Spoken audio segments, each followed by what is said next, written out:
Hi guys! Kumusta? Welcome back sa ating video.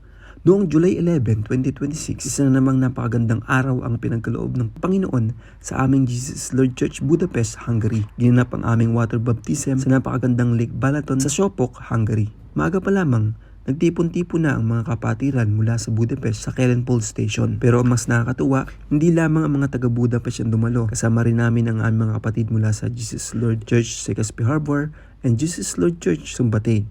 Nakakatuwang makita na kahit magkakalayo ang aming lugar, iisang aming layunin, ang sundin ang Panginoon at ipahayag ang aming pananampalataya kay Jesus.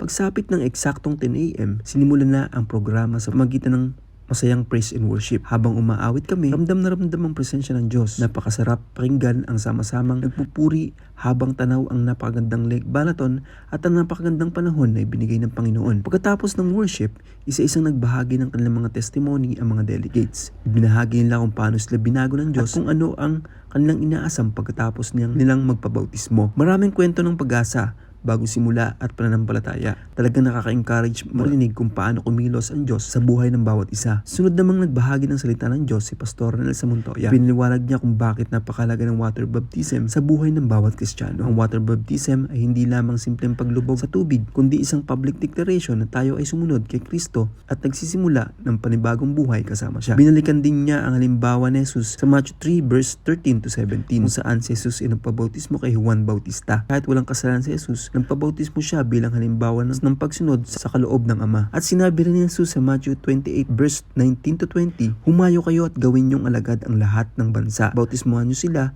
sa pamamagitan ng Ama, ng Anak at ng Espiritu Santo." Pinapaalala rin sa atin sa Roma 6 verse 4 na sa pamamagitan ng bautismo, nililibing natin ang ating lumang pagkatao at bumabangon tayong upang mamuhay ng bagong buhay kasama si Kristo. Isa-isa nang sinagawa ang water baptism. Habang lumulubog sa tubig ang bawat delegates at umaahon muli, makikita mo ang saya, luha ng kagalakan at kapayapaan sa kanilang mga mukha. Para bang may bagong lakas at bagong simula silang tanggap mula sa Panginoon. Napakaganda rin ang panahon noong araw na yon. Maliwanag ang langit, tahimik ang tubig sa Lake Balaton at sariwa ang hangin. Para bang buong kalikasan nakikisa sa pagdiriwang ng bagong yugto ng buhay ng mga nagpabautismo. Pagkatapos ng water baptism, sama-sama kaming umawat ng victory song. Puno ng pasasalamat at pupuri sa Diyos. Talagang ramdam ang agalakan ng bawat isa dahil alam naming ang araw na iyon ay magiging alaala habang buhay.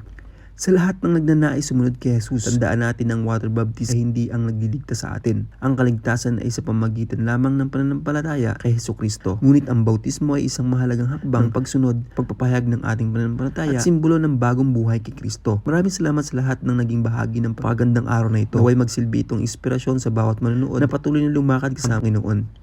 Kung tinatawag ka ng Diyos, huwag kang matakot ng sumunod dahil ang pinakamagandang buhay ay ang buhay na nilalaan para kay Kristo. Hanggang sa susunod nating vlog, God bless everyone. At lagi natin tandaan, ang tunay na tagumpay ay ang buhay na sumusunod kay Jesus. Bye-bye! God bless! I have decided to follow Jesus. No turning back, no turning back. No turning back, no turning back. No turning back, no turning back.